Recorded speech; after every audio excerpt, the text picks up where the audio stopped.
Good morning, Trinidad and Tobago. It is Monday, the 15th of June. My name is Felicia Holder, Chairman of the Progressive Empowerment Party and your host of this program. Welcome to Pep Talks in the Morning. Joining me this morning as my co-host is the lovely Michelle Davis, who has become a regular and probably my ongoing host now every Monday. Good morning, Michelle. Good morning, Felicia. Good morning, Trinidad and Tobago. It is lovely to have you back, have you on this bright and early Monday morning. How was your weekend? Very good, very busy, very productive. Happy to be here as usual. I look forward to Mondays to highlighting the issues that are plaguing our country. Indeed, because on Mondays we do that weekend wrap up. And for me, this Monday feels like the first time I'm doing this program in a while. And that is because the last time I did this program was last week, Wednesday. For those who heard me sign out on Wednesday saying, see you tomorrow, nobody reminded me that the Thursday was a holiday, Corpus Christi holiday.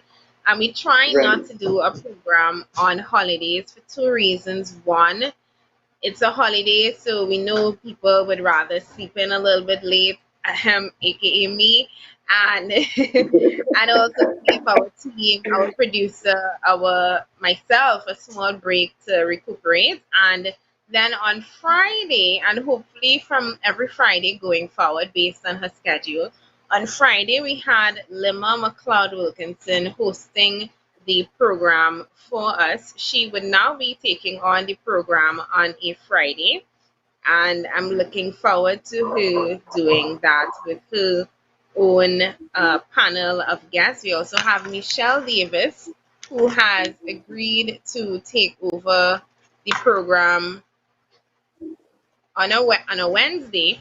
And I'm sorry if I'm Right. freezing up today because I switched phones and it seems as if it is going to give me some beans, and hopefully it cooperates enough for us to have a good show this morning. But on a Wednesday, Michelle Davis, starting this week, is going to be hosting her own panel, giving me some more time to do everything else that I have to. As you know, I wear multiple hats in this party. I'm the chairman, I am the host of this program every now Monday, Tuesdays, and Thursdays, the Fridays, depending on if Lima has to work or not.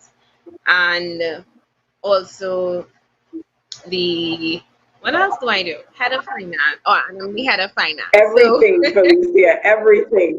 everything. Yes.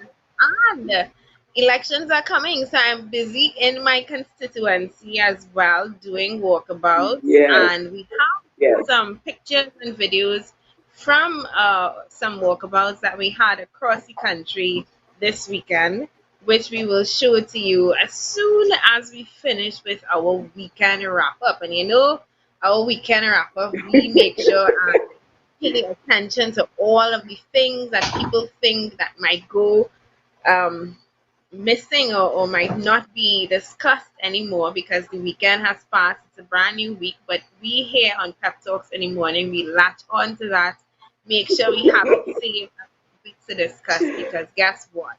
The weekend may have passed, but we still have things to bring to you and highlight to the public. And we're starting off with the first one, SCA. Now, on Hmm. Wednesday, Michelle, when you and I were on, we were discussing the fact that they wanted to do Cape and CSEC in July. I haven't heard anything about that since because SEA seems to be the front running story since then, as the Minister of Education, Anthony Dinosaur Garcia, has announced that SEA is supposed to be in August, August the 20th to be exact. And this story has been a fast developing one because on Friday, which is I Thursday, the announcement was made, and on Friday, the Teachers Association, the Trinidad and Tobago Teachers Association, came back and said that they reject the offer for SCA. Well, they reject the notion that SCA could be held, will be held on August the 20th, and they also rejected the stipend that they were being offered to Mhm. come back to school in July. They are supposed to come back 5 weeks in the August vacation to teach the children and get them prepared for the SCA examination. Many of them are saying, or on Friday, they were saying that they feel that the students would be ill prepared and disadvantaged. And they also resented the insinuation that they needed incentives to teach because there was a whole backlash with the fact that Yes. teachers were being paid during COVID 19 when some of them or most of them were at home, well, all of them at home, some deciding, as we were discussing last week, whether they felt like teaching or not. And then the Right. fact that they're now being offered a stipend to come out and work. I believe it's 600 a day for principals, 450 a day for teachers, and teachers' assistants were getting, I believe, $300 a day. Let us dive headfirst into this topic. Misha, what are your thoughts? Felicia, you know, when you read these stories, you shake your head because, as the story indicated, it just came out of nowhere that the C would be facilitated in in August. But then, you know, a day later, the teachers didn't agree with it. This morning, in a total 360 degree turn, the principals are now saying they agree with it, but we have not heard from the Teachers Association. So, which leads the question, were all the stakeholders involved in this decision? Because it clearly appears as though prior to this press release, all stakeholders were not consulted, hence the reason our lovely education minister is getting the backlash right now. But the question is what we brought up, which the Progressive Empowerment brought up on Wednesday when you and I spoke, you know, due to the lack of the preparedness of these students, how can we just all of a sudden go to an aggressive timeline of August, knowing we are mid-June, knowing that most of these teachers have not facilitated the online learning that was supposedly out there, but now that we're seeing many students, they're saying over 70% of the students couldn't even access it, or some astronomical figure. So again, you know, when we make decisions, this is what we call governance. When this decision was made, were all the relevant personnel in that room? Or was this a decision just solely made by our education minister and basically take it or leave it? Because that's what they're saying now, Felicia. They're saying it's going to stick. The date is not going to change. As we have seen with this administration, it's basically take it or you have no other choice. Take it or leave it. And well, but you can't even leave it. I guess the options are you take it or if force it. I don't know what the options are supposed to be Right. because they're like there don't seem to be any options if you are in disagreement with this decision. And I mean, I read this article from top to bottom, and this is before I saw the breaking news that the principals, and this came out like about 10 o'clock last night, that the teachers, Right. the principal is now in agreement with the the incentive and with agreement with SEA being in August. But I want to touch on one of the particular areas that caused the teachers to say that they disagree with the dates being in August, and that's the most obvious one, that Right. students would be ill prepared and at a disadvantage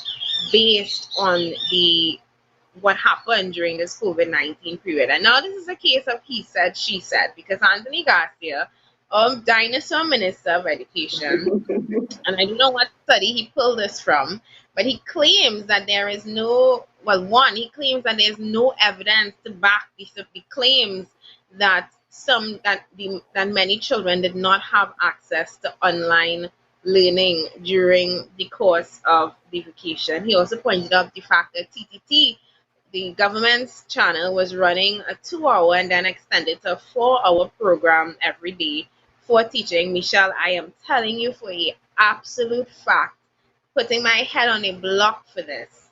There are people on my street that I know do not have access to Mm-hmm. television. Yes. And I mean, it might be a few, but if I can call somebody on my street, then I know for a fact that there have to be other people who are in a similar situation. So he's saying that he disagrees that not many people had access to online and television e-learning via the government station. But he's also disagreeing with the fact that the children would be ill prepared and disadvantaged, seeing that he read a study, and that was what he was using as his basis for going ahead with this, that said that children were not that they were not fearful of the examination, and that it was actually parents, some study that was done in university, that seemed to back up the claim that SEA is not a child abusing exam like we the Progressive Empowerment Party like to say. Now, again, I don't know what study is this. I don't know if this study is similar to that study that we had a couple years ago, where another local study, I believe it was an international study done on whether sugar actually makes children hyper. Now, I know since growing up as a child, give a child sugar and that child is bouncing off the walls. And there was a study that proved that apparently and so-called proved that sugar does nothing to children. I never believed that study, and to today, I believe that somebody was paid a high sum of money to keep pumping fructose and corn syrup into to children, because that's clearly a high market. But I'm wondering if it's the same thing occurring with this particular study that was done, because I have not met a child, whether this child is academically inclined or not, that is not daunted by the SCA examination. And we're adding on to that the fact that they have been home for 2.5 months since March the 16th, and they Right. are going to have just 5 weeks to prepare for an SCA examination. How much more intimidating could that be for these children at this point in time? Exactly, please. I mean, it doesn't make any sense because 2 weeks ago we discussed the fact that the minister, admitted that the online learning initiative was a failure.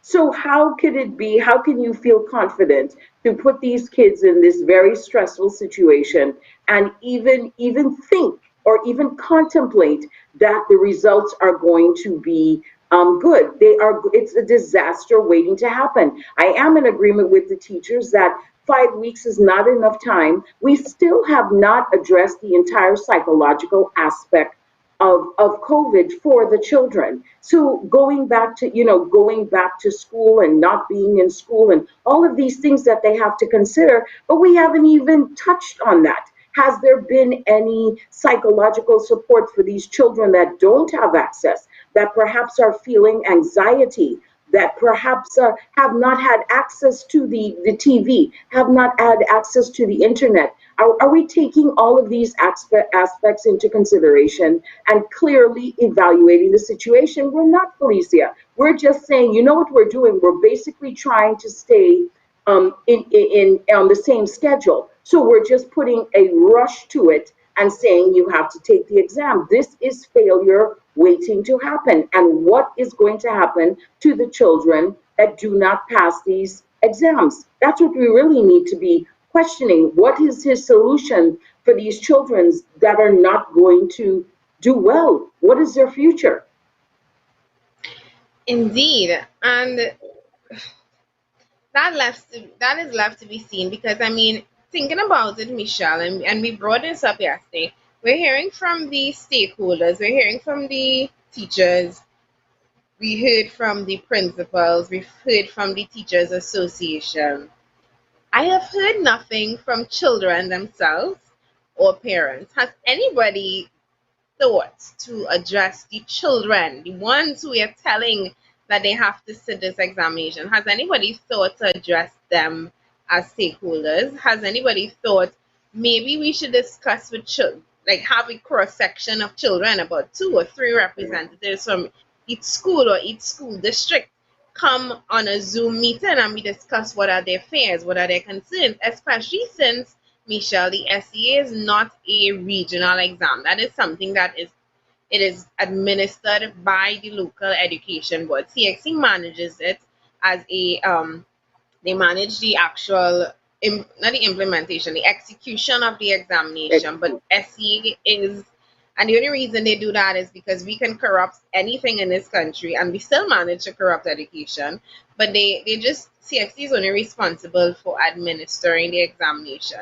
We are responsible for setting the date, the time, the rules, the regulations, everything of SEA examination. That is us here in Trinidad and Tobago.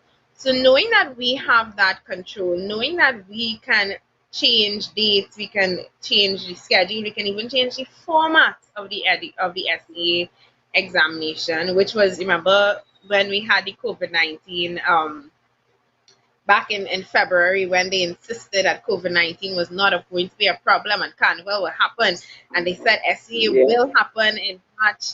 I think it was March, was it March or April? April the 22nd, yes, we were supposed to have SEA exam, and they insisted that it was going to happen despite then. So, but despite all that was happening.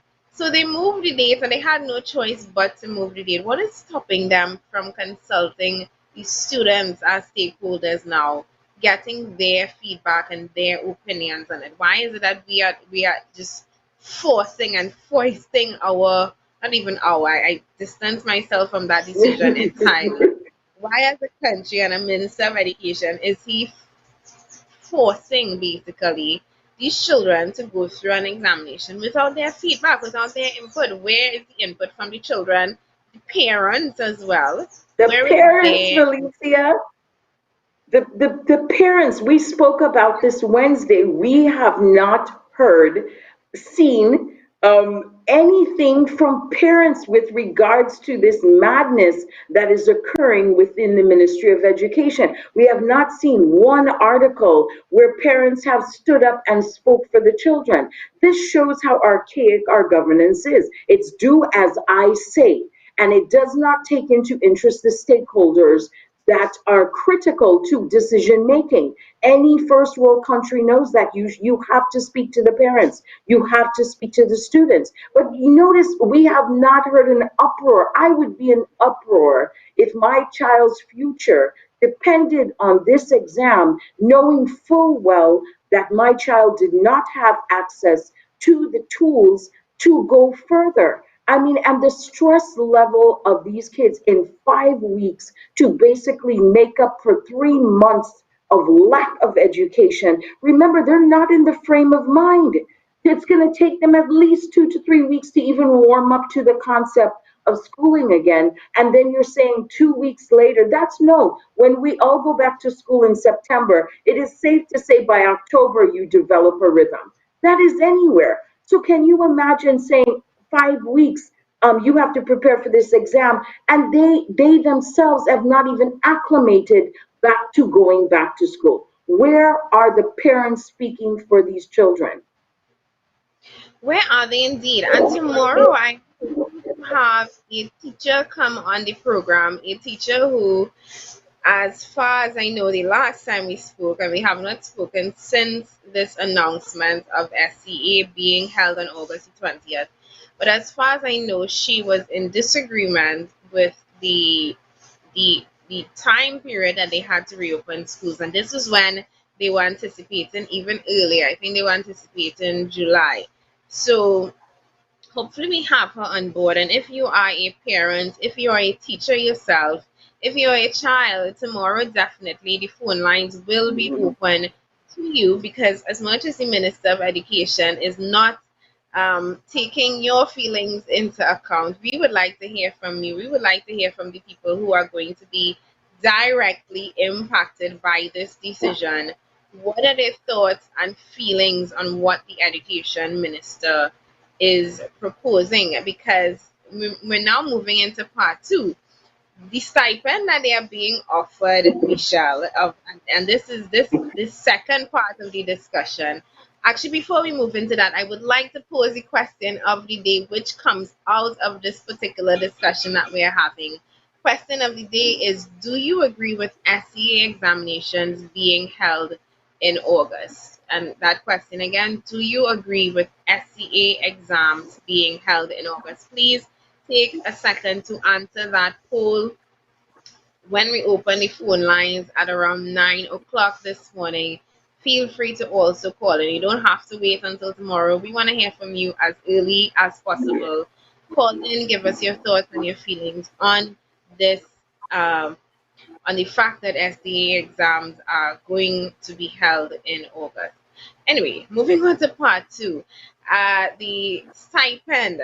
And I was reading this stipend drama because it seemed to have caused a ripple effect in our society where even the nurses and the nurses association have gotten themselves involved in this. And I don't know how many of you know or heard about this, that on Friday the nurses association, they actually had a mini strike, I believe, and Yeah. they are protesting over the lack of PPE and equipment to keep them safe from all of what they are facing right now as the frontline workers in the healthcare system, bracing and facing and dealing with COVID-19.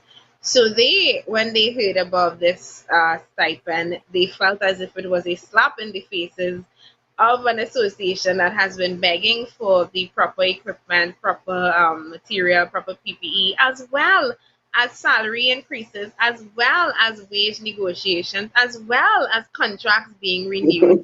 But what are they getting as part of the frontline essential workers? Claps? We clapping for the nurses? Is that putting, reassuring them and their families against all that they are facing right now? I don't know. But back to that incentives thing. What are your thoughts on these teachers being offered incentives? I'll give you mine in a little bit, Misha. What are your thoughts? Well, Felicia, the minute I saw that article, the first thing that stood out, of course, was the astronomical $20 million. So I said to myself, we have now found another way of unaccounted dollars, because you and I know that stipend might be approved and might be in the newspapers, but you and I know it'll probably take months and even a year or more for the teachers to get it. Secondly, I'm going to say, Felicia, quite honest, I'm extremely perplexed with the stipend, because the teachers have been compensated for the past 3 months. I mean, we are in mid-June and they have been compensated for the time home. So I'm not too sure if it is a slap in the face or if it's not. I would think to some degree, the teachers would feel obligated to do that and would want to do that for that little period of 5 weeks to get the students prepared. But I'm curious to know how you think, because I'm a bit perplexed as to how to feel about that. The figure of $20 million caught me, and then the nurses caught me. I think I got diverted with the whole nurse situation, because we said a few weeks ago that the Mr. Dialsing indicated they had spent $55 million on the healthcare system to fight COVID-19. But yet we are still hearing nightmare stories of nurses not even having the correct PPE, Felicia. So how can we, again, this is all money unaccounted for, which makes the story so unbelievable at times, because you wonder, are they going to get this money? That's my question. Are they really going to get this money? That is a question indeed, and I have to agree with the teachers who came out and said that they reject the insinuation that they need incentives and sweeties, the sweeteners, according to the Right. Minister of Finance, to get them to come out. So it's almost as if they're saying, and this is in the words of the teachers, it's almost as if the Minister of Education and the Minister of Finance is saying that the only way the teachers would be motivated to teach or come out during that period is if they are offered stipends or monies. And the thing with this though is that it seems to have not been, not that it seems, it was not a discussion with them. They said that there were no negotiations. There was nothing brought to the table to them prior to them hearing about this. And it was literally foisted upon them. And that is when they said, no, no, thank you. Now, Michelle, $600 a day for 5 days a week is what? $3,000 $3,000 a week, a right? week, Now, right? A week. if I was a principal, I would be like looking forward to that kind of money. So I guess maybe that's what changed the principal's mind. But looking at the teachers though, who are getting, I believe it's 450 a day for the days that they have to come out. I'm not sure if it's 5 days a week. I'm guessing it's going to be 5 days a week. Mm, Then right. it is 5 weeks. I think so. I mean, it said a week. So, right. That is still a nice sum of money to look forward to. So for these teachers to refuse this stipend means that it really can't just be about money. And for them, and this is where I Right. have to applaud the Teachers Association. It is obviously not about money, and it's not about you're not paying me enough to do this. It seems to be as if they are really concerned that the time may not be enough. And again, these are the frontline people. These are the people who deal with the children. These are the people who prior to COVID-19 and in the absence of COVID-19 are responsible for teaching these children. So they know firsthand what can be done and what is a stretch and what is impossible. So to have money being thrown at them to, I guess, what, incentivize or Right. give them some kind of inclination to say yes. It's almost as if you're trying to tell teachers, you know what, throw away your integrity and throw away your what you know as a teacher and your own morals. And here, take the money and come and teach because guess what? We just paying you to teach. And if that is the case, if that is how we are treating education, it makes sense for me why we have so many children who come out functionally illiterate because if teaching as it Exactly. appears to be the Ministry of Education stance, if teaching is just about pay teachers, let them teach, set an examination date, you have to do the examination date, then when we set it, whatever, how it hang its swing, it explains a whole lot about our education system right now.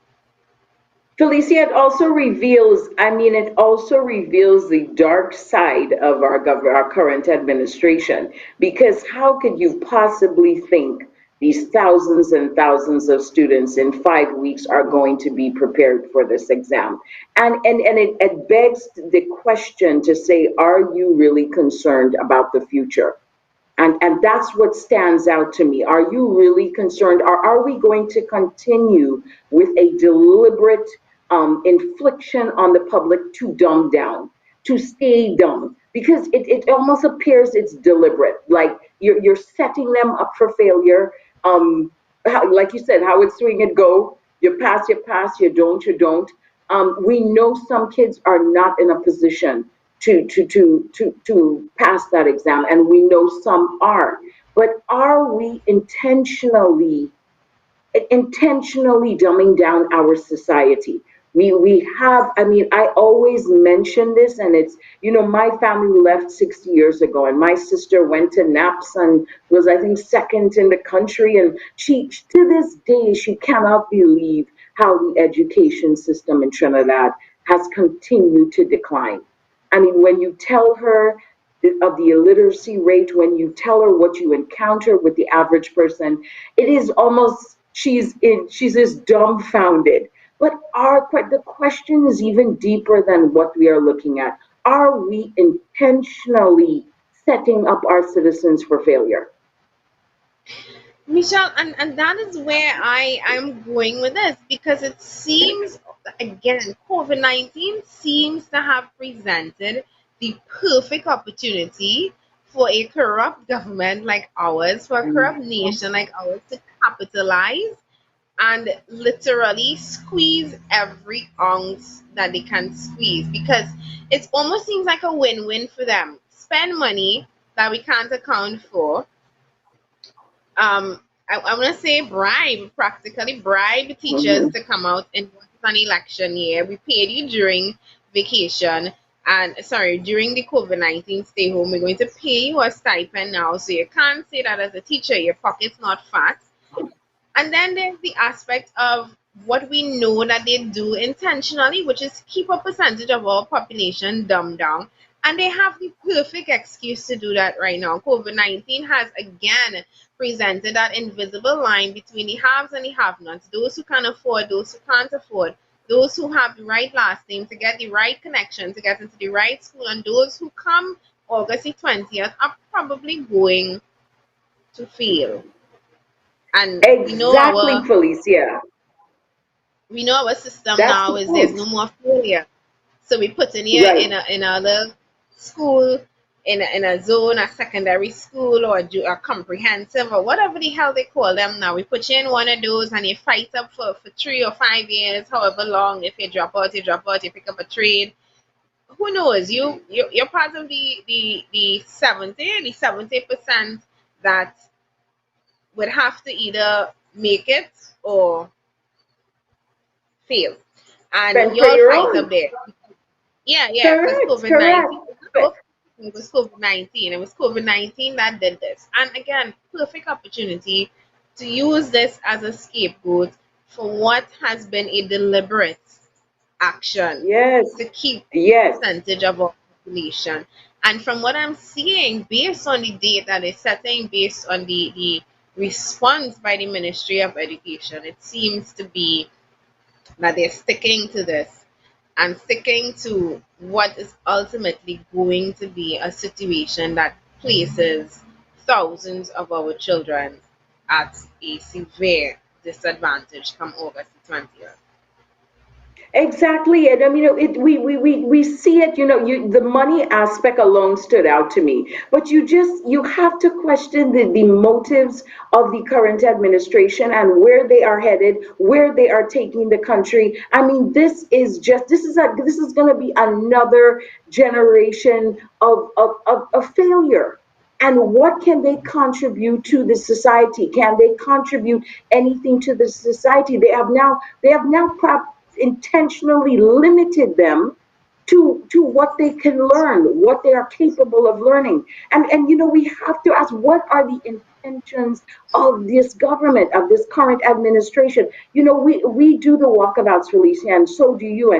And one of the posts that stood out this weekend, I don't know if you saw it, one of our peppers said they approached a neighborhood where they approached the youth of the neighborhood, and the youth's answer to that pepper at that time was that this was the first time someone had reached out to them, that nobody asked them what is going on with them. And that post touched my heart. I felt so saddened because it's true. We are deliberately setting up our youth, and when they're 18 and 19, what do we think the only option to is going to be is to steal, cheat, kill, whatever, because you have no other option. You have no way of making money. You have no one has taken interest in your future. No one has offered you a trade. Nobody has motivated you. Instead, you see these antiquated proposals and you wonder, what is the intention? And we should be infuriated as a country as we look at what this current administration is doing with education. It's clearly not in the benefit of our younger citizens. Michelle, and I have to at this point applaud what I see the youth arm under the Progressive Empowerment Party Oh, doing under you in mobilization under Shari, under Sean Michelle. They are doing something that I have never seen any political party in this country do. And it's something that I can attest to, something that I am extremely proud of to say that happens in the Progressive Empowerment Party. They are actually giving youth a voice. And when I say give youth a voice, I see how those other two parties deal with youths in their youth arm and within their party structure. They find you, they look for the bright ones, they look for the ones who may have potential. They poach them from young, from early, most likely. They are parents of children in party groups and of constituency chairmen and whatever. Poach them from early. You see them, because many of them you see running for local government and stuff like that. They Mm-hmm. early. And what they do is they indoctrinate them, they inculcate them into their system. So from young, they're growing up knowing that this is the PNM way and this is the UNC way. And you never get the feeling that these youths within that party group, within that youth organization or arm or whatever they call it, you never get the feeling that they are really thinking for themselves. You never get the feeling that they have opinions that they are allowed to voice that can actually enable some form of change. It seems as if they join and they just become part and they fall under. That is the complete opposite to what I have seen in the Progressive Empowerment Party. And I'm very hands off because, I mean, apart from the fact that my plate is already full, but I'm also hands off because I've also been very adamant that they find their own footing. Of course, with the guidance of yourself and Shari and Sean and the mobilization team.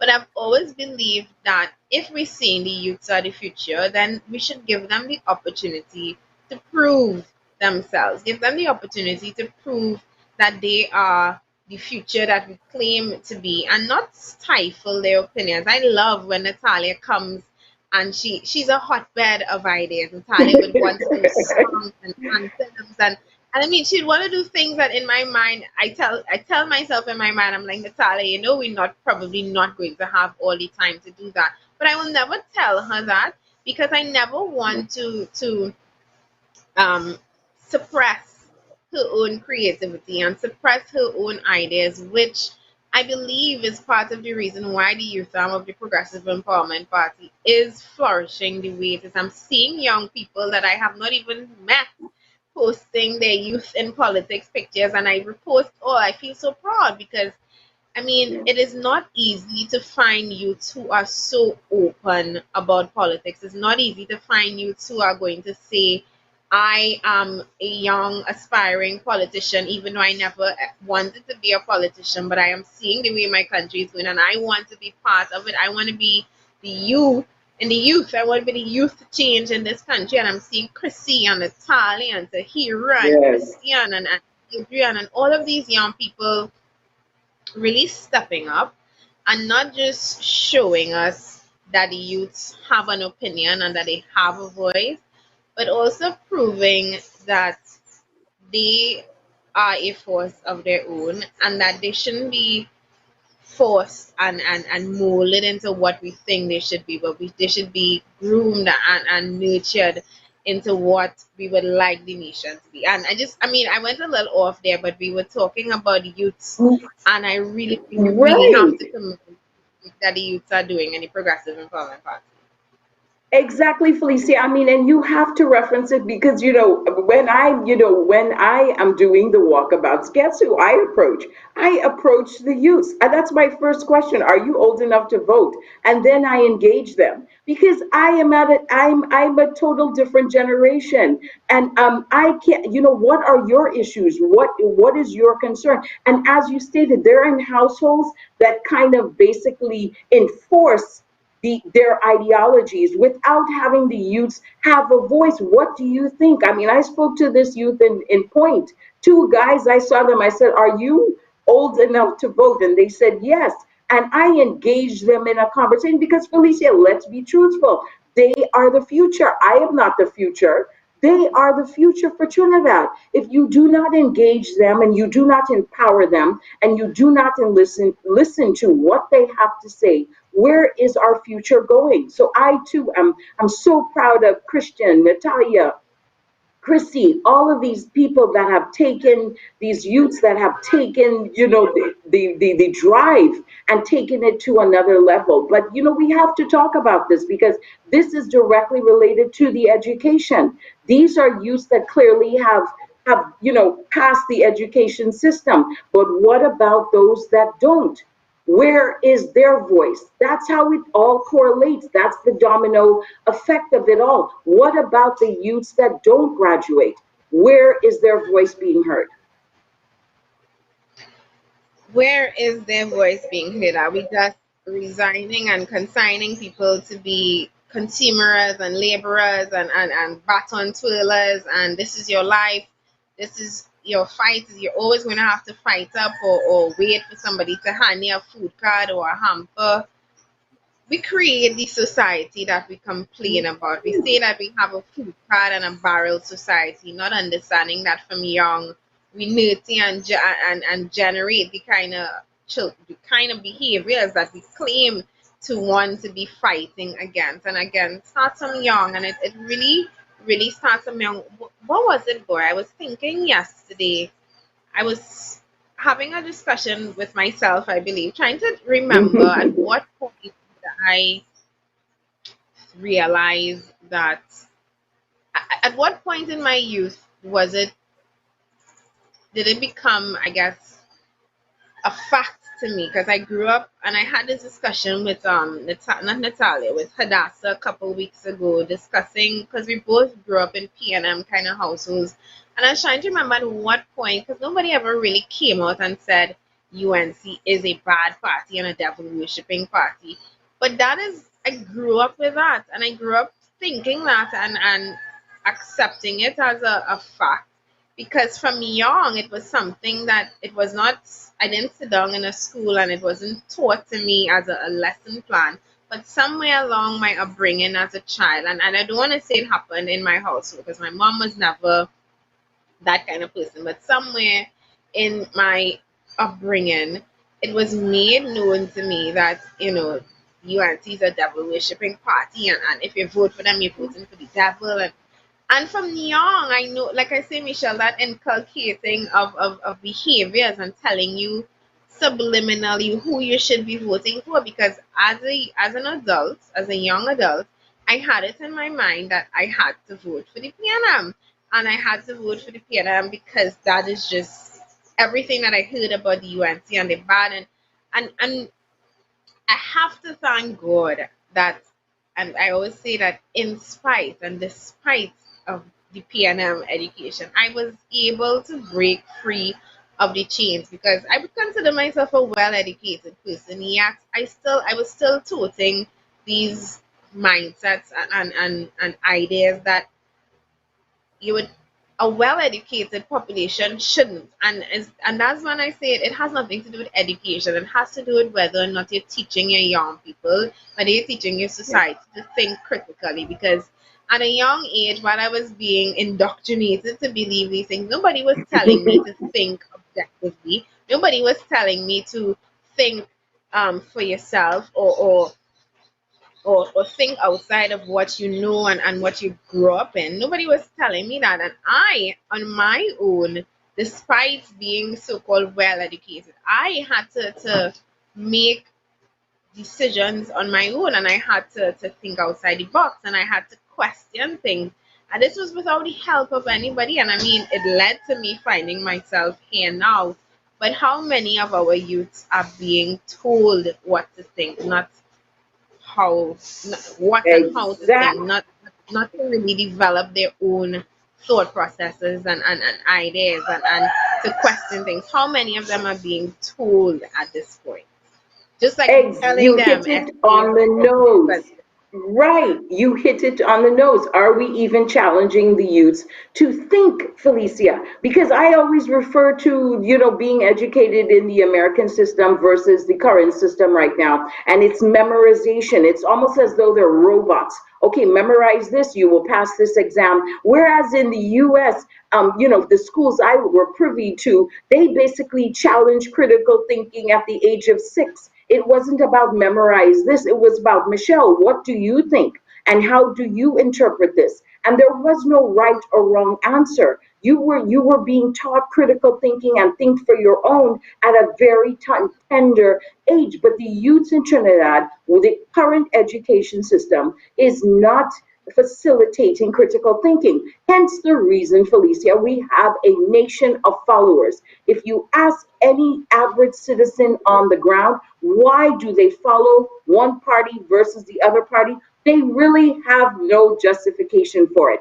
They will tell you their family is this, their family ready, and their family yellow. That's their justification. They will not talk to you about policies. They will not talk to you about the future of the nation. They almost are robots following each other. And that is where the downfall is. And until we address this in the education system to think critically, our nation will continue to fail and continue to digress, Felicia. It's very archaic here. I mean, imagine we took away laptops when the entire world is teaching via laptops right now. I mean, that alone shows you the level of, we're just totally untuned to what is going on in the country, in the world.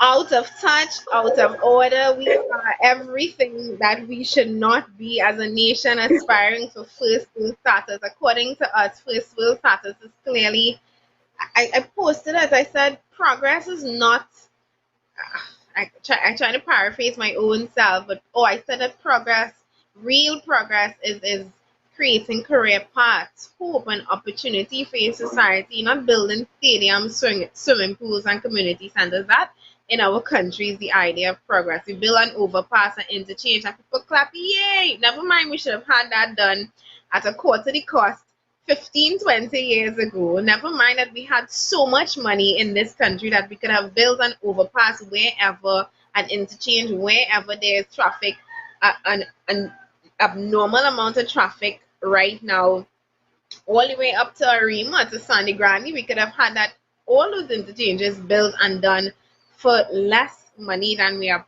paying right now. Never mind, we had all of that. We tend to see progress as tangible things in front of us rather than the development of minds. I love, love, love, love, love this statement. Tell me and I forget. Teach me and I remember. Involve me and I learn. And you see that, Michelle? That for me Yes. is where our education system needs to be. Stop telling children things. Half of the things I was told back in school, I cannot even remember. Every single thing that I was involved in, everything that I had to use and use my mind to solve, anything I had to use my hand to do, I can tell you I remember it off the bat because I was involved in the process. I was taught in a way that allowed me to expand my mind and not just repeat by rote what somebody in a textbook that gets revised every academic year told me. I had to throw that in. Exactly. Yeah, people, we It's have that crazy. new question running, and if you have not yet answered it, do you agree with SCA examinations being held in August, August the 20th to be exact? And after 9, we will be taking your calls if you would like to call in on this particular topic. I didn't realize we spent nearly an hour on this one topic. A lot, um, it was a lot to deep dive into, Michelle, this particular topic of education. Like I say, it has put not the SCA, CAPE and CXC on the back burner, well, at least on the back burner as a topic, as the nation is now focused on this SCA examination date. But the same thing would apply to both CAPE and CXC, especially if they're looking to have it even earlier, which was early. It was proposed for July, right? I believe last Correct. week we were Correct. discussing they were proposing July for SCA examination. Especially if that's happening, it's the same amount of pressure. Well, maybe not so much. Where as SCA we know determines the rest of your life. But for those Yes. sitting Cape and CIC, it's still, I mean, that pressure to get your ones and your passes, your five passes, which you need a minimum of to even pack a box in KFC. It's still a lot of pressure, which God only knows how these children are going to deal with. Anyway, moving on Exactly. into another topic this morning, we have just about 9 minutes left to the hour. COVID-19, and I mean it's the topic of the day. It's why we're here doing this program virtually. COVID-19. The last that I heard, we were at 3,995 tests administered, and I believe a little over 2,900 or 800 people tested, which is still not even 1% of the Percent. population. Not even After one all these percent of weeks, Felicia. after all these weeks. When we supposed to get like 30,000 tests from somewhere? Like, what became of those? Correct. Uh, who knows? The health fairy has taken them. I mean, we're not even at 1% yet. We are not even 1% would be 14,000 people. We have not even Right. crossed 4,000 people. I We mean, are at it is it's shameful. we're we're at 0.3%, close to 0.3% right now of the population tested. Like I said, not even 1% of our population has been tested. And as of yesterday, we have six new confirmed cases of COVID-19, six of which came from the RCL cruise ship, which I have many, many, many questions about because I mean, and I took it to my young lady who has been our liaison on the RCL ship since they were floating on the waters outside Barbados, begging the government of Trinidad and Tobago to knocking on the door to let them back in.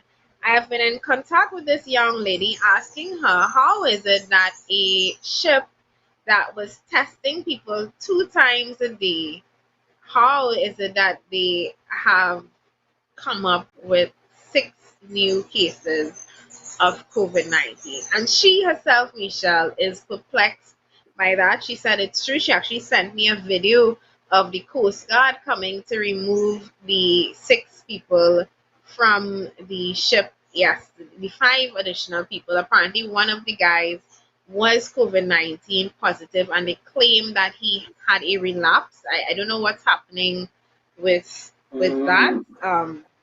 In Oh, terms okay. of people, it is not the first time I'm hearing this. People who had the virus and apparently they're Yes, getting it back. right. I don't know. He was one of the six cases, and the other five were five people aboard the ship. So I asked her the question. I said, "How is it that weren't you guys being tested regularly?" She said, "Yeah." She said she don't know if this is new people who came on board the ship. I have to ask the question: how did that even happen? Yeah, it is just, and again, we are just trying to get to the truth. We are not, but it is a question. We've been speaking to this RCL crew member for weeks now, and they have been we've been, she's been advising they are tested every other day, basically. They are, so where did these positive tests come from? And if so, Felicia, what type of Answer tests me. are we, you know, what type of tests are we doing versus what the cruise lines are doing? I mean, it's so much more questions. They have been at sea, Felicia, since March. I don't, as she indicated, perhaps they picked up people in Barbados. I'm not too sure because the ship did have a transition in Barbados. So perhaps that is it, but it makes you wonder, what is really going on here? What tests are we conducting versus what the cruise ships are administering? And then, Felicia, I remember I mentioned it to you last night. is that, remember that infamous case that came via air ambulance? That was 2 weeks ago when you and I announced that case. So that clearly happened over the weekend. We spoke about it June 1st, right? So that clearly, that case was over the weekend. And do you know, by June 12th, the Ministry of Health were saying the country was COVID free. It was on the coronavirus world website that Trinidad had no active cases. So in less than 14 days, basically give or take 14 days, let's just say that, but the other cases did not recuperate that fast, did they? Remember, for weeks upon weeks, people were in the hospital. We saw the stories. So how did this air ambulance case, in, let's just say it's 14 days, recuperate in 14 days or less, that we reported to the World Health Organization that we were COVID free June 12th in the morning? I have no idea, Michelle. And that one, when you send that to me, I was doing the mathematics as well because I went and I checked last night the statistics. We had, I believe, um, we were at 108 people that were discharged, and 8 were declared dead. And that's when we were at 116. Then we had one new case of COVID-19, which took us up to 117. And these numbers, I may be calling out numbers here, but they're very important because as of Yeah. last night, the statistics showed that we had 109 people discharged, which means it could not have been any of the 6 that recently contracted the virus. It means that the woman who would have been COVID-19 positive 2 weeks ago has since been discharged. The numbers went up to 109 Correct. people discharged, 8 dead, which would take us to 117 cases, which we had as of Saturday gone until we acquired those 6 new cases coming in from the RCL ship. So that question, Michelle, that you're asking is very absolutely pertinent. We had people in quarantine who were literally writing to their lawyers, having lawyers issue pre-action letters to the government, threatening to let their clients out. We had what's his name? Ian Allen made a whole big stink of it when he was there, and Correct. he's like, yeah, and it's so many days now, and they said I was negative, and now I'm positive, and now I'm negative again, and I'm positive. I don't know what the hell was happening there, but it begs the question exactly what you're saying. What tests are we administering to these people?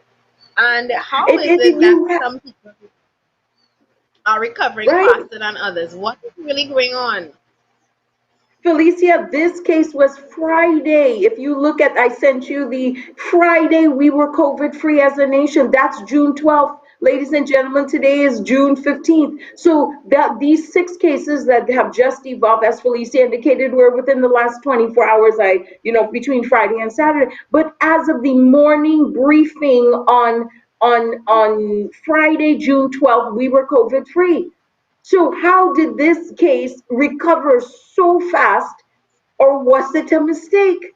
We have to ask these questions, because the previous were the other cases intentionally prolonged. If this case recovered in less than 14 days, were we given the perception that it takes weeks upon weeks upon weeks to recover from COVID-19, when in reality, we have now seen a case that just came in, and in less than 2 weeks, this person recovered, or within the 2 week range?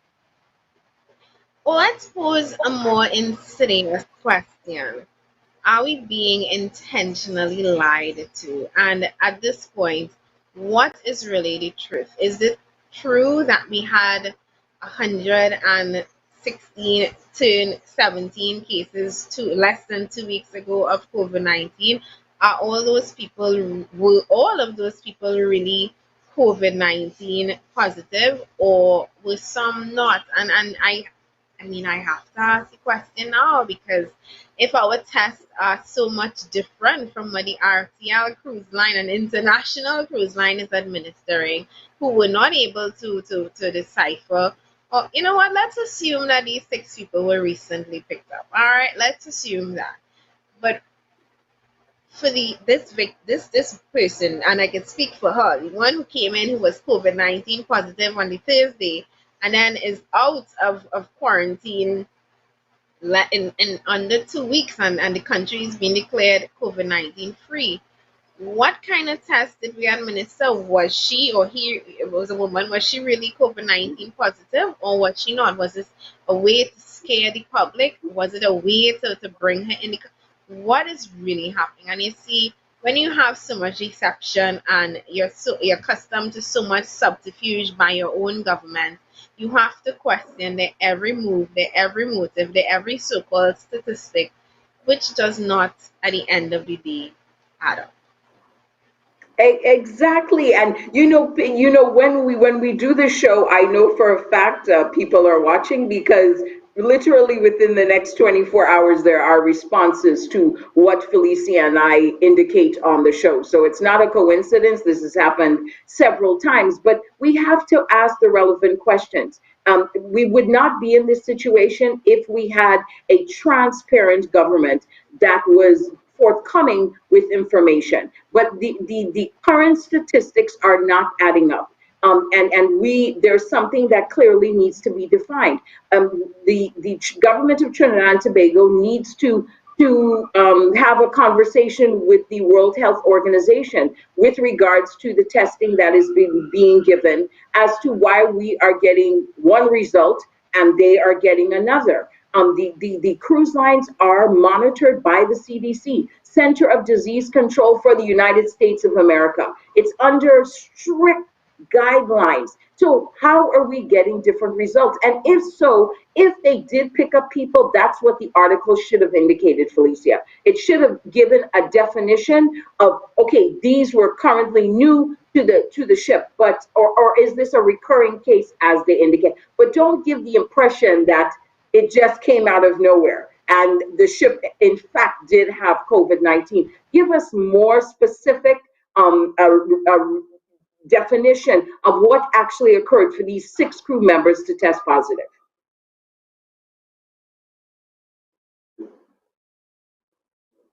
Did Felicia freeze? I think so. So yes, ladies and gentlemen, we are asking the relevant questions because it leads something. Felicia, are you back? You hear me? Okay, good. I can't hear. You hearing me now? Yes. Yeah. Are you hearing me? Yes, I'm hearing you.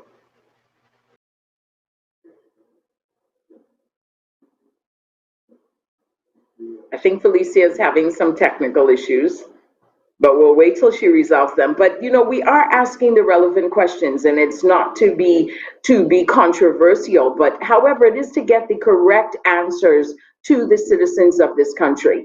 We deserve transparency, and that's what has been lacking in this administration. Hence the reason Felicia and I brings these questions to you. We had previous cases when the country was active with COVID-19 cases. We had people literally up to a month and over within the healthcare system. But yet recently we have a case that was declared positive, and within 14 days and under, this person has now been discharged from the healthcare system. So it's just for clarification purposes. What type of testing are we doing versus other countries or versus the cruise ships? And this is to help us facilitate the incoming of citizens that will be coming into this country. We have to ask the relevant questions because within the next several weeks and months, we will have returning citizens that are possibly COVID positive or COVID negative. And we need to be aligned to how the world is testing and what type of testing are we doing. Welcome back. I am back and I seem to have fallen off and well, pocket, I need to realize and look down on my screen and see that it's just you and I've been talking to But we shall be having more to say on this topic in addition to our healthcare system, which after Terence Singh boasted of having close to 1,000 beds, he's now saying even though we have only reached about 600 people who are returned to the country and being stored in facilities that were not designated as official quarantine zones. So I still don't understand the mathematics. We are apparently reaching or near capacity in our so-called parallel healthcare system that he was so very happy to boast about back in March and April. Plenty more to discuss on this right after this.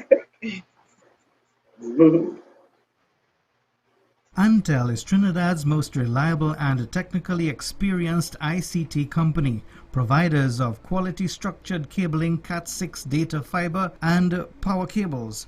We also stock cabling infrastructure basket-type cable trays for server rooms and data centers. Antel also installs and maintains video security systems including cameras, alarms, and electronic entrance locks for businesses and residential properties. Call Antel 674-1406 or 783-9250. Trinidad and Tobago is in a crisis.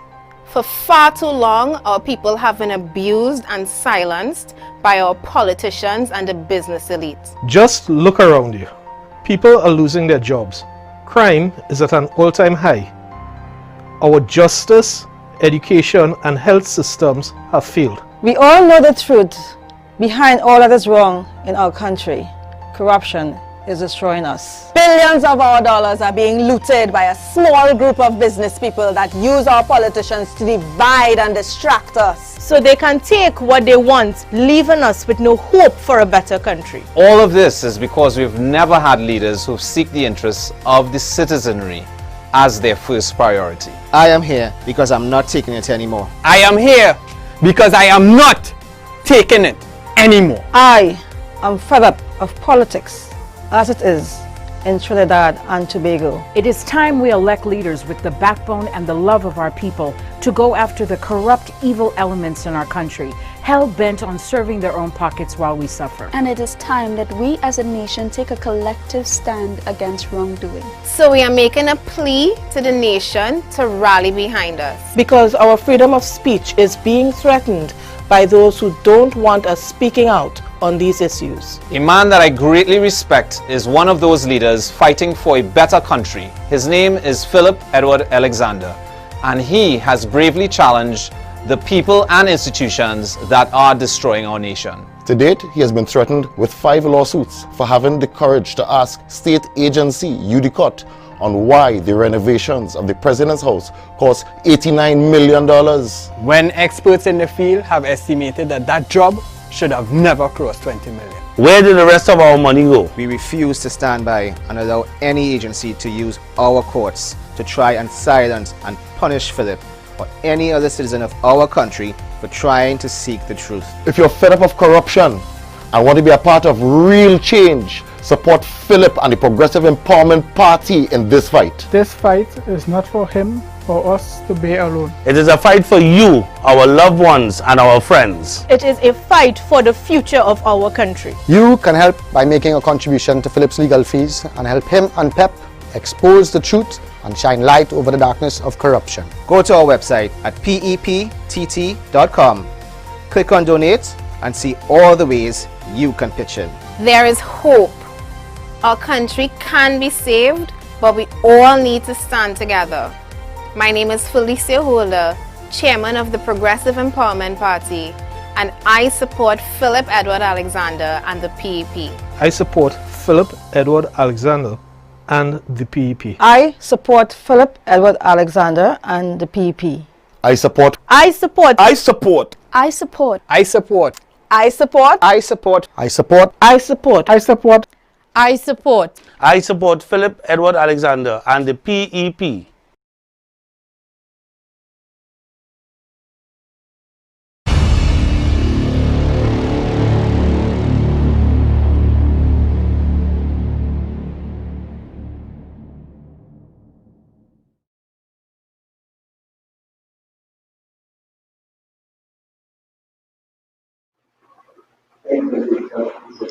Yeah, back.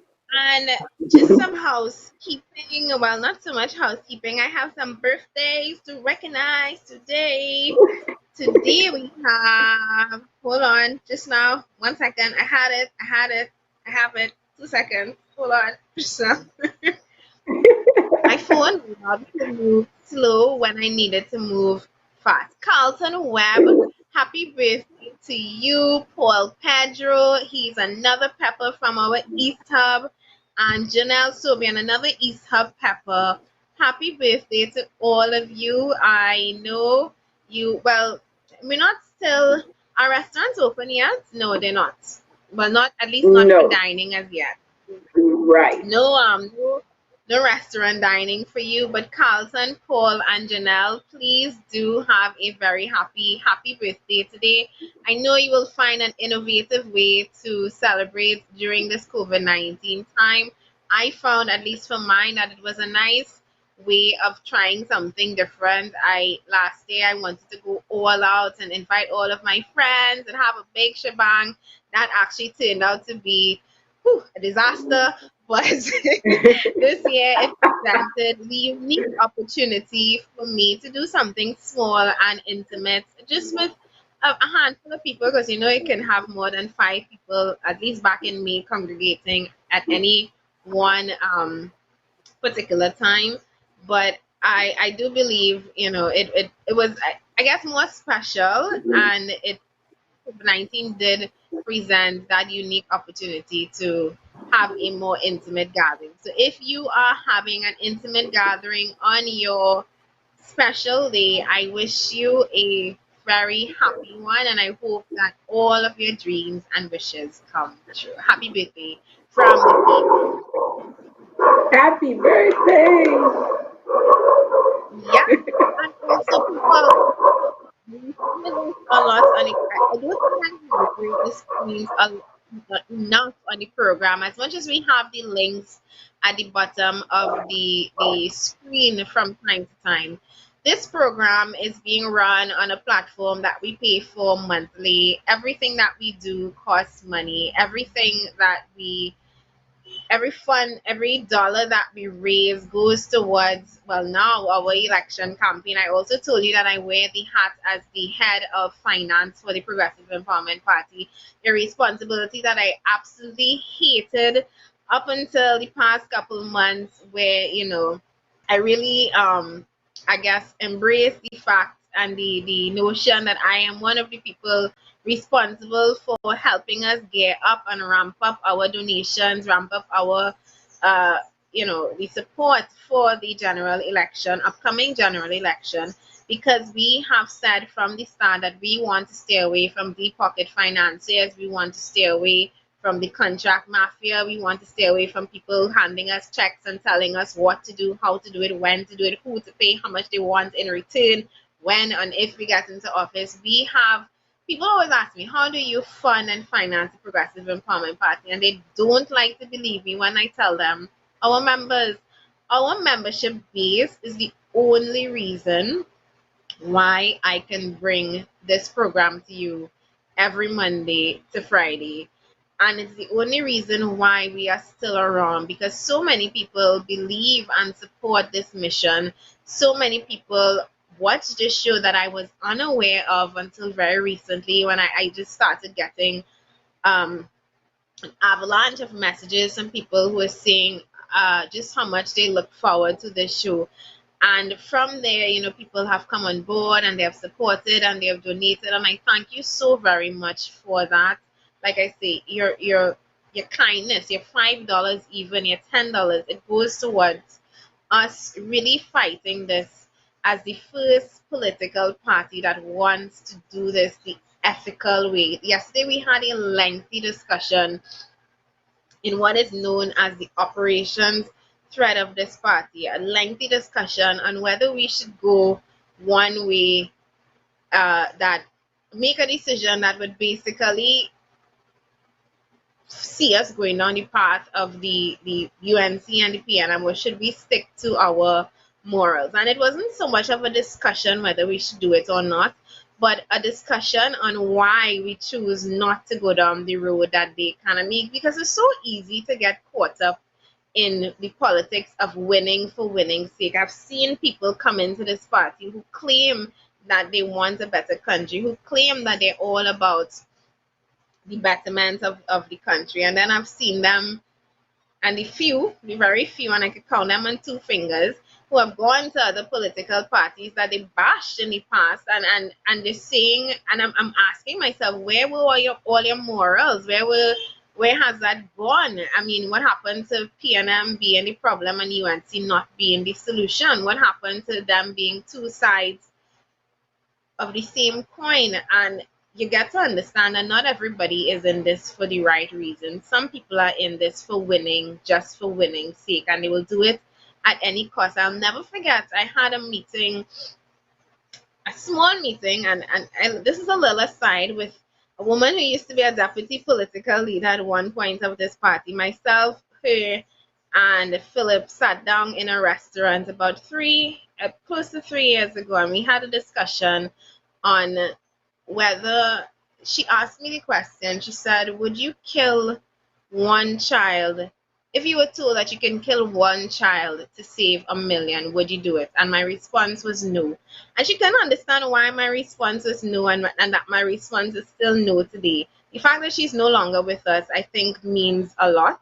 And the fact that I am still here means even more, because I and so many other members of the Progressive Empowerment Party want to hold true to our integrity. We want to win, but we want to win with our morals and our ethics and our integrity intact. Winning just for winning's sake, you would find that you still end up being a loser. Because once you have to compromise who you are, what you believe in just to win, you've already lost. And I've said that, and I will continue saying it. And I normally say a quote for the day. Please take that as my motivational quote for the day. If you have to compromise your ethics, your morals, your values, your integrity just to win, then you have already lost. And I want you to hold fast to that. And like I say, I want to hold true to my ethics and my integrity and my morals and my values, which is why I am pleading to you, the viewing public, the audience, the membership of the Progressive Empowerment Party. Please help us on this mission. We are raising funds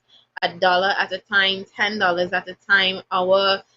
Go on our website, peptt.com. You can click volunteer, donate, join, learn about the Progressive Empowerment Party. See testimonials, see our policy videos, and see why we are the change that we have long been waiting for. We here as the membership of the Progressive Empowerment Party.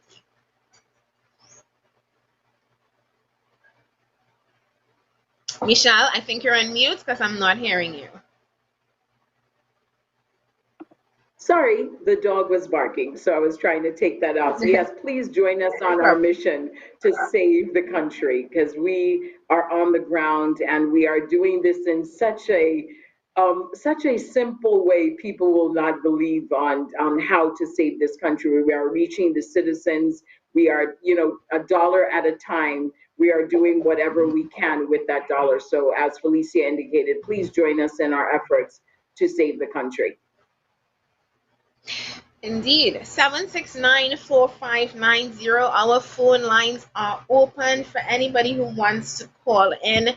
I've been monitoring the show like I promised over the past 2 weeks, because I know much of the nation is back out to work either on a rotational or a shift basis. So we have been, and we have posed the idea to you, the viewing public, of us going back to the 6 a.m. I will continue to monitor this week, but I promise that by Wednesday, because tomorrow I think that's going to be the poll question of the day. Do you think the show or the program should be back to 6 a.m.? I want to get the feedback from you, the viewing public. I know some of you are back out to work. It may be difficult to watch the program during the your work hours. So we are looking at moving back to 6 a.m.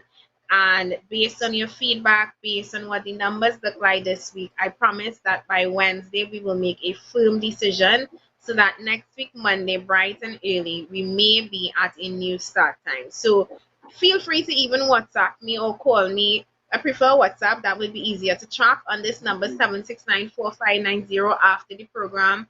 So just let me know your thoughts on that, whether you would like to see the program move to an earlier time so that you can be on board and keep up with your talks, your pep talks in the morning. 7694590. Call in if you want to talk to us. But in the meantime, Michelle and I are going to continue our discussion, which we were having on the healthcare system and the COVID-19. And something I did want to mention about the COVID-19, that article that I sent to Michelle, where we, unlike the woman who came in via air, but the ambulance, and we found out that she was COVID-19 positive. Unlike her, we actually know somebody is coming into the country, and this was Friday, and this was part of the weekend wrap. Friday, we were told that a Trinidad woman from Venezuela who has tested positive for COVID-19 in Venezuela is coming to Trinidad. I had to read the article to understand it, but it is true. It's not a hoax. I don't know what became of her though. Is she here? Is she not? I mean, that it can make it that far into the newspapers means that it had to have been. Michelle, what's happening? What's really happening? Felicia, think about it. The statistics that we gave earlier do not include her. It says 66 brand new cases over the weekend are from the cruise ship. One from early, and then another 5 tested. So they are not inclusive of her. So even though it indicated in the article that she tested positive, coming from Venezuela, that she was put in the rear of the aircraft, those figures do not include her. It says crew members 6 positive. So again, this is why we are asking the questions we are asking. Where is this infamous case from Venezuela? And if she is in Trinidad, we knew she was positive. We brought her over, we understood that they've been stranded for a while. But how come she is not included in the statistics? Because that's what the information is indicating, that all the active cases are from the cruise ship. That I don't understand. I wasn't aware that we were flying in COVID-19 positive people. I mean, if ever a time that you can see or ever hear Felicia Melanie Liana Holder, that's my full name, if ever a time you would hear me agreeing with Stuart Young or Keith Rowley or Terence Diyal Singh or Dr. Parasram, is with that person on closing the borders. I mean, in my opinion, we could be bringing in all the COVID negative people, but for the COVID positive people, yeah, of course the borders are closed because we don't want you bringing that over here. So how is it that we're opening the borders for people who are positive, but those who are negative and have been begging to come home? So I do not understand it. Exactly, and Felicia, we mentioned it several weeks ago with the air ambulance case, that we felt at that time it was an intentional, deliberate landing because she was a medical patient, so she would have had to have undergone the required medical, she came in via air ambulance. So she would have done all the testing that is required. I was speaking to a friend yesterday, and she has an elderly mother, and her father had to fly overseas. But long story short, she was indicating she had a medical procedure done. And as a result of the medical procedure, they tested her for COVID-19 in Los Angeles. So that air ambulance case, I believe that we strongly knew that that person was COVID-19 when we gave the exemption for the person to land. But now we are hearing otherwise with this case from Venezuela. It's not accounted for, and we don't know if in fact did this person land or did this person not land? Is this person, because it indicates in the article they were isolated on the plane. So again, we're left up to mystery right now. What does isolating a COVID-19 positive person on a plane look like? This is the first I'm hearing about this because I need to go read where else in the world are COVID-19 positive people allowed to fly and enter into international airspaces I need to understand, and I need to understand how did the people on that plane even feel, because were I the flight attendant or a passenger, even sitting down, I could be up under the pilot nose. I would still be a very much aware that there's somebody with COVID-19 who is on a plane with me, who is breathing the same air that is circulating in my space. How does that even feel? Under recycled air. Recycled air. I mean, there's nowhere for the air to go on a plane but recycled. Listen, I am starting to wonder if this whole COVID-19 thing is a hoax. Somebody said when we had the Black Lives riots last week and 2 weeks ago, I saw somebody post as a joke. They said, "Man, if after this I don't see COVID-19 like explode, then I am totally going to believe that this was a hoax." And that was true. I did not hear anything about an explosion of COVID-19, despite the fact that people were rioting, despite the fact that some people did not wear masks. So what are we a part of a huge hoax? And I mean, this is not a conspiracy show, but I mean, it raises so many questions. Have I seen the what? Have you seen the pictures of the demonstrations? I mean, not the actual rioting footage, the actual gatherings of hundreds of thousands of people, literally shoulder to shoulder in Texas, in Atlanta. I mean, we're talking public gatherings of thousands. I mean, you couldn't even count them. It was such a wide shot. And we have not seen, yes, it is continuing to rise in the US, but it hasn't upsurged the way people thought it would. So again, it leads us to ask the relevant questions with this COVID-19. Is it being used as a political tool? Is it being used to sidetrack and divert the public with their focus on what needs to be focused? Because we have a lot of issues, as Felicia and I are indicating, that need to be brought to your attention as the public. The murder rate is still continuing. There was a 15-year-old killed last night, and we are, as a public, are not asking. I mean, they chased the little boy down into his room to shoot him. I mean, and we're still not asking the relevant questions as public. Where are the guns coming from? Yesterday I took a trip to Icacos. I attempted to film a video, but the breeze was so strong. But I was trying to demonstrate how I literally could see Venezuela in the background. And I was trying to demonstrate to the public, this is how close we are. Why don't we? So Felicia, right now, my point is, are we diverting the public from what really needs to be the focus at this time? And the reason we ask these questions at the Progressive Empowerment Party, because we have not been privy to the truth in the past. Hence the reason we will continue to question the future until we are satisfied with the answers that we are getting. And right now, things are not adding up.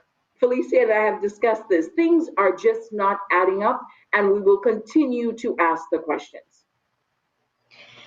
And another math that is not adding up is those beds, because we boasted close to 1,000 beds set up in a parallel healthcare system. We have less than 600 people back, 302 of which are being quarantined on a ship outside of the parallel healthcare system. So I am trying to understand, how are we at capacity? And I mean, this man, Francie Alsing, Jesus, I'm not supposed to say that anymore. That I say Jesus Christ on the program too much and that I should stop it. But I was going to say good Lord, but I think he would not like that either. But oh my gosh, I'll use that. Oh my gosh, how are we almost at capacity when we have not even brought in the amount of people that would add up to those 900 close to 1,000 beds that you were so very happy to boast about? And Michelle, I was reading the quarantine statistics. I was reading where we were housing these people. Some of them are being housed in facilities that were not even designated as healthcare facilities back in March and April when he was boasting. I mean, I'm seeing UE being used as one, Canada Hall, which I know as one of the dormitories for the guys in that Canada Hall fraternity that they have in UE. So they're using that facility. And I know for a fact that was not one of the designated areas back in April.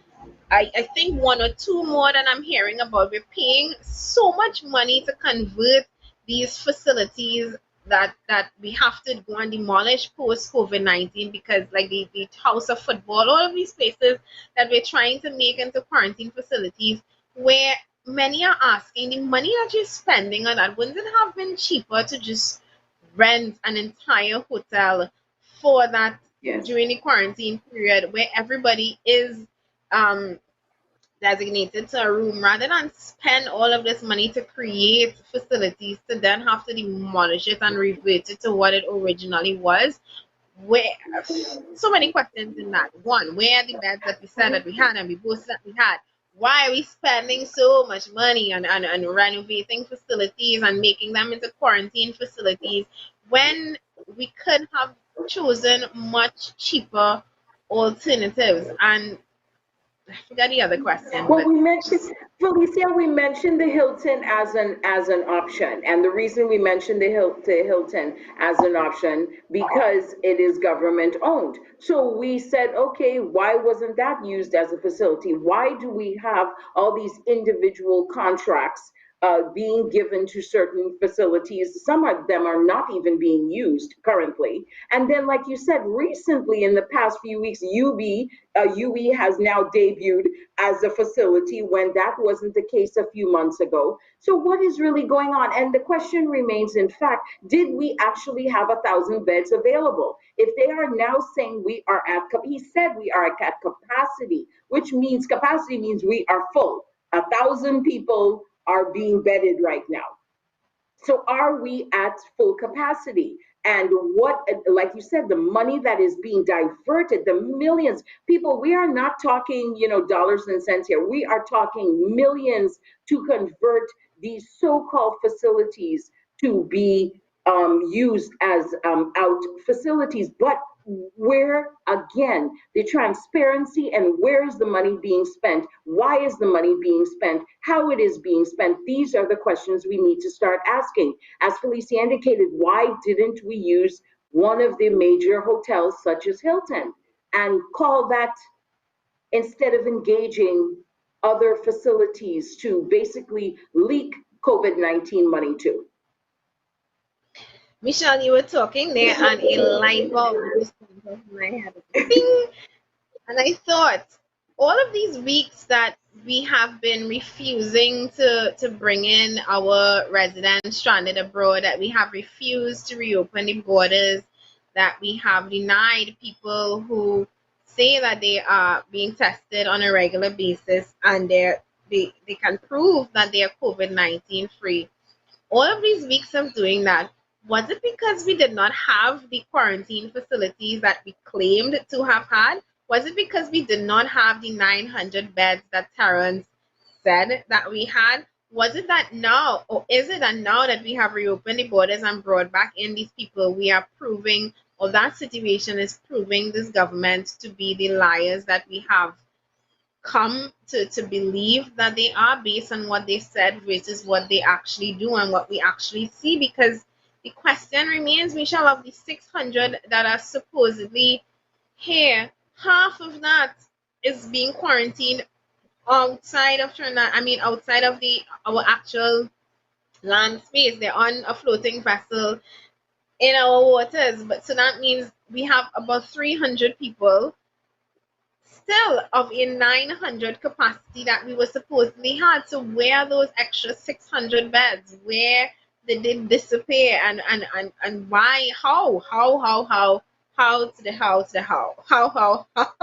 Exactly. that is how I see myself going. And Felicia, the question is even deeper, like you said, are we not privy to other arrivals? Because remember, with that air ambulance, that kind of just came out in the public and it kind of just snuck back. and nobody was really privy to that arrival. So are there other arrivals that are taking place that have now impacted the parallel healthcare system that the public is not aware of? Because again, what we are saying here is the numbers are not adding up. 1 and 1 is 2. The numbers are not adding up that 1,000 beds are currently being occupied. Hence the reason we are continuing to question what is the information being given to the public right now. We have to, as a nation, question what is going on, because right now, this is billions of dollars not being accounted for. We are not talking about dollars and, penny here, penny. Billions of dollars are not being accounted for. And we need to know, where is this money being spent? If in fact we do have 1,000 people in the parallel healthcare system, well, then we can justify, okay, this money has to be spent. But currently, dollars and cents is not adding up.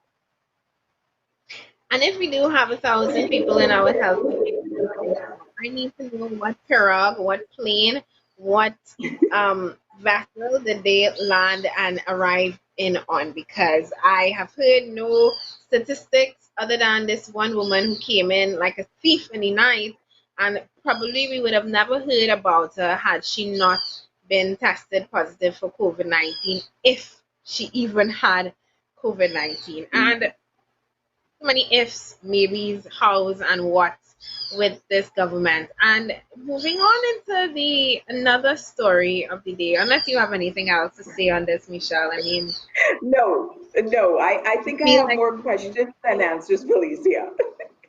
Yeah, and I'm just reading Kezia Rampol on Kezia Rampol and these bulbs. She asked, what about the bulbs? When are we getting these bulbs? I have no idea, Kezia. And you know what?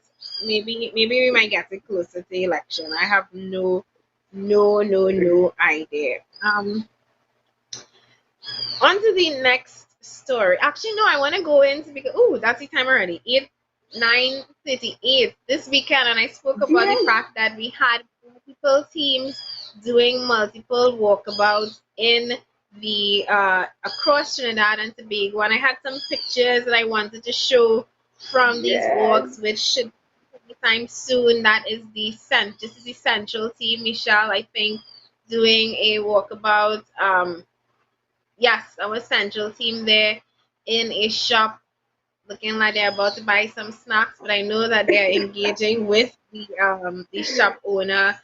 Myself and Lima McLeod Wilkinson, Deputy Political Leader of the Progressive Empowerment Party on Oxford Street, Port of Spain, doing a walkabout.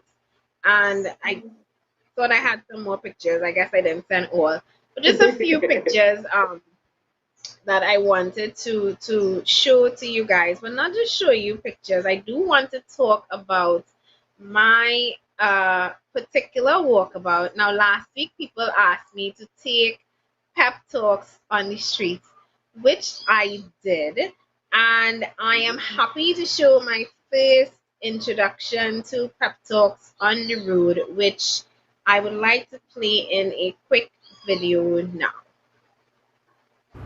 Good morning, Trinidad and Tobago. We are live on Pep Talks in the morning, but not really. This is pre-recorded. We've been asked to take Pep Talks on the road, and here we are outside Shafford Court on Oxford Street. I am here with Pep caretaker for Port of Spain North St. Anne's West, Lima McLeod Wilkinson, who kindly invited me on her walkabout today, East Hub leader Maurice Dongs, and Kwesi, our newest addition to the mobilization team in Port of Spain North St. Anne's, and behind the camera is Pep Talks in the Morning newest producer, Christian De Leon. We are going to do a walkabout in Shafford Court today. Please look out for more as we come back.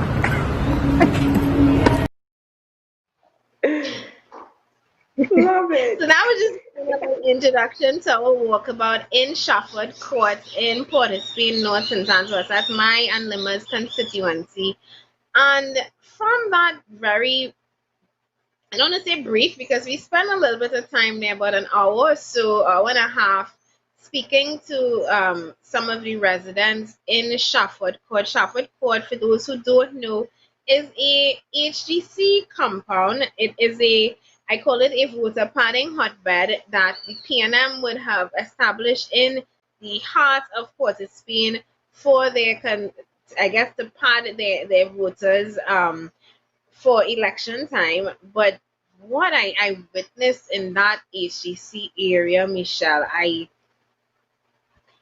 issue number one, rubbish. And I thought rubbish was a problem in Belmont. And I should have a picture of that rubbish pile, that rubbish heap. I don't know what on earth it was. I said in the video that this is the first time that I was very happy to be wearing a mask during COVID-19. Normally I hate that whole mask thing, but I was glad I was wearing that mask on Saturday morning because the smell, the stench of that rubbish, which is just right on the compound, in the compound. I think we should have a picture to put up of that rubbish heap in the compound of the HGC complex. And I'm sure you can see the buildings right behind that those buildings right behind that wall is a garbage area.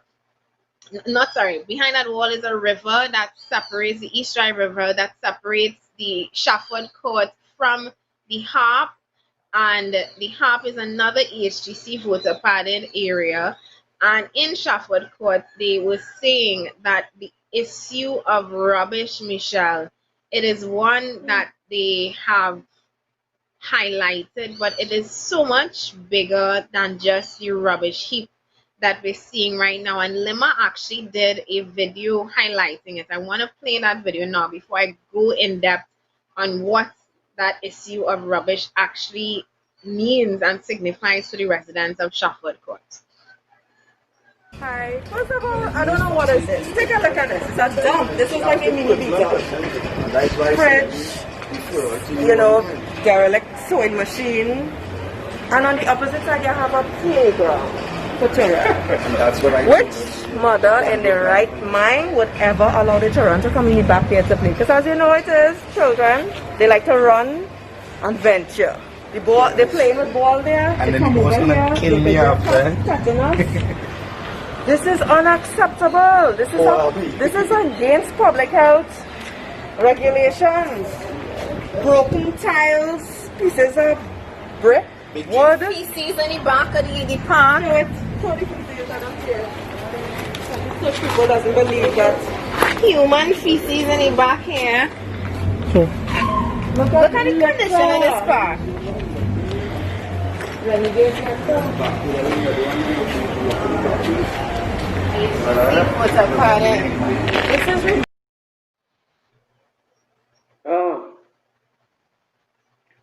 Felicia, Michelle, speechless.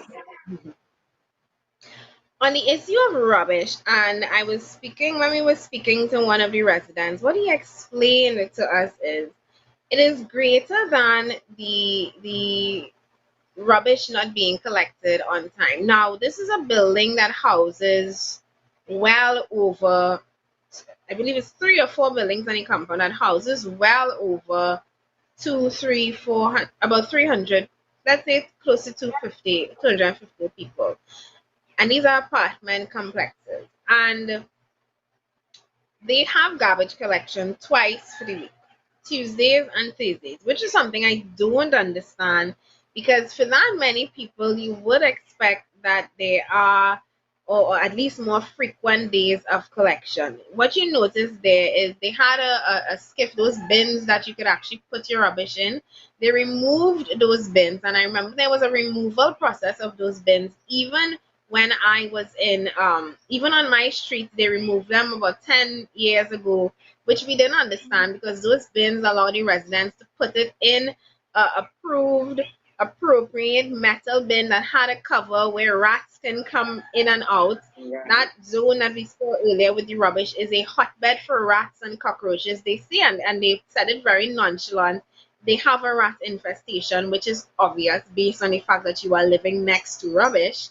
And what they were pointing out is that they removed the bins and gave somebody a contract to build that concrete wall, which apparently it doesn't last, it breaks down, and somebody again gets another contract to come and build that wall again. So I guess we understand why the bins were removed now, because somebody needed a contract to build a concrete wall in which is open to the atmosphere for your garbage to spill out of. But what he also pointed out, the residents, is that this rubbish is also them silently, not silently, but protesting in a way. And I didn't understand what he meant by that. He said the same rubbish that you see when when we're not contented, we're discontented, we actually put that rubbish in the street and we burn it. And I asked him, why would you do that? Why would you allow the area that you're living in, allow the rubbish to pile up? And he said basically that they are protesting that exact issue, which is that right now in the Port of Spain Corporation, there is a failure within the local government system to pay the contractors to actually collect the rubbish. So the contractors who are employed within the area, who come to pick up the rubbish, they are not being paid at all, or they're not being paid on time. And they themselves who live in the community, that is their way of protesting. And while I didn't understand it, Michelle, there's a statement: riot is the language of the unheard. And when you see riots and protests throughout the country, throughout the world, it is usually from people who are they have reached their limits. They are fed up. They are fed up literally and figuratively of the rubbish, of the nonsense that they have to deal with on a daily basis. And I do not understand how is it we are finding money to pay for every single thing under the sun, but the proper collection of the rubbish for an area that you yourself built to pad come election time. Exactly. And Felicia, when you look at that, you just see a health nightmare. I mean, that was the first thing I saw. I mean, just from a health perspective, you would think those in government would take a vested interest for the citizens' health. But again, it just goes to show we have reached a point, and for those citizens that are not realizing it, we have reached a point in Trinidad that if we do not riot, if we do not throw things in the street, nothing gets done. We see it every walkabout. We see trash. We see overgrown bushes. We see things that are clearly not being maintained by the government, by the local government. And we ask ourselves, where is the money going? Where are those that are assigned these duties to oversee these duties? Where is it going? Because you see it, you see over every constituency you walk, you see issues that are directly impacting the citizens, but yet, where is the MP? Where is the councillor? Are they only present during election time? You walk around with your flag,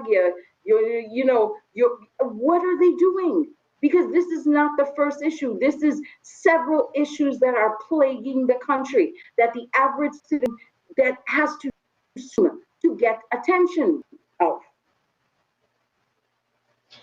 Exactly. And you would have seen that play area, that I don't even know how they can call that a play area for the children.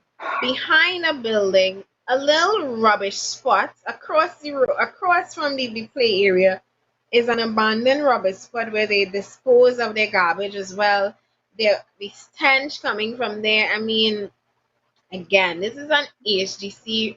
It's not even a rent to own. And I want to talk about that, Michelle, because I asked the residents, I said, how is it that this area continues to be a P&M stronghold, despite the fact that so many of you have been renting for here 10, 15, 20, 30 years now, and still cannot even say that you own this property? How is it not that you have had the ability to own a stake in your own community, that to date all you can say is that you have paid 30 years of rent and you have nothing to leave for your children except another 10, 20, 30 years of renter's debt?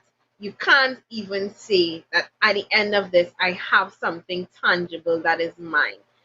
I do not understand that, Michelle, and I do not understand not I don't understand, but I want people to understand that this is just another ploy to keep you dependent on the government. Home ownership, why should you own a home? Why should that money that you pay rent not go towards one day owning it? Our job is to keep you forever in the debt of us, the government, keep you forever waiting on us, because you know there's another person always waiting for your spot. There's another person who can do it and use your home. And we were talking about the politicizing of HGC homes, Michelle, which is something that it irks me and it makes my skin crawl. Yeah. This whole idea that if you're in the public service, you would fast to get through with a HGC home, and that it really, really, really irks me that something as basic as putting a roof over the head of your citizens has been politicized to such a point that you can drive by a place like Shafford Court and a half and know that it is intended to be an HGC padded voter bed for the PNM. That you can know that these areas are political tools, yet these so-called political tools, and I have to raise this with the guys that, you know, for all that they treat you as and for all that they use you for, look at the conditions under which they have you living. At least if you're using me for my vote, at least pay the people to pick up my rubbish now. At least if you're using me for my vote, at least make sure the play area where my children have to play, they wouldn't get tetanus if they fall down now. At least if you're using me for my vote, make sure that my pipes and my water tanks have water in it now. Oh gosh, at least do that bare minimum for the people. At least give me the opportunity to rent and own my property, at least. And that is what I asked him. I said, dude, and he agreed. And the man was talking and he sounded like a pepper. He was talking about the fact that this area has been a PNM stronghold and he can't wait for it to change. And the man was excited to see us, Michelle. He gave us an entire tour. Felicia, it is so sad as Philip continues to bring that to the attention of the public. And when we walk about, you can vouch for this, when we walk about and in the die-hard areas are the areas that are the least privileged, the most neglected. That is what is so sorrowful. What are you being die-hard to? You're living in filth. You're not getting, as much as you think these homes are a gift. They're not a gift. You are paying for them. They are taxpayers' dollars. They are your dollars. Why are the most die-hard areas the most neglected? These are what these citizens need to realize. You are worth more. You, like you said, at least try to mama guy me and pick up the trash. Give me water. You don't even see the basic necessities being given in these constituencies, in these areas that have these HDC homes. You look at them and there is almost a fear to even walk into them because they're so neglected. So what are we getting as the citizens? What are we getting by being so diehard to these that continue to neglect us? Indeed, but I do want to end on a positive note because, and I pointed out that every community has its upsides. And one thing I have to say that all of the problems that seem to face the residents of Shafford Court are problems, 90% of them are to blame the government. I mean, the fact that there was feces in the back of the play area, I mean, I would say that's on the residents. Come on, guys, do better. But everything else, in terms of the cleanliness of the area, in terms of the dilapidated infrastructure that we noticed, in terms of just painting the buildings and making sure that they look cleanly and they look tidy. I told the guy the buildings reminded me of those apartments that you see in Brooklyn, except much worse. And I said, don't be offended when I say that, because it's not your fault that it looks like this. You are part of an HGC area and they are responsible for upkeeping your area and making sure that it looks presentable for you and making sure that it's a place that you would feel happy to call home. Like I say, at least give man a place that I can feel comfortable calling home, even if I can't own it at the end of the day. But like I said, I wanted to end on a positive note. And I did a small little video again to highlight and wrap up one of the positives that I observed in Shafford Court, which we will play now before we bring this program to a close. So they say every community has its good, and this is Shafford Court where we're doing a walkabout today. And the good that we're going to highlight in this community today is, what do you call it? Shafford Court doubles? Is it Shafford Court doubles?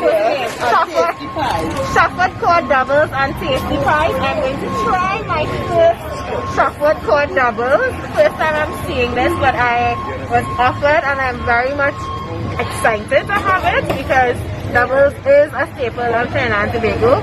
And like I say, every community has its positives, and as much as we highlighted all of the issues today, I have to highlight the residents who are still doing good, the entrepreneurs, the people who are making Shafford Court community proud. So, I'm gonna try it. Yeah, because I'm jumping up and down. Yeah. I get on you.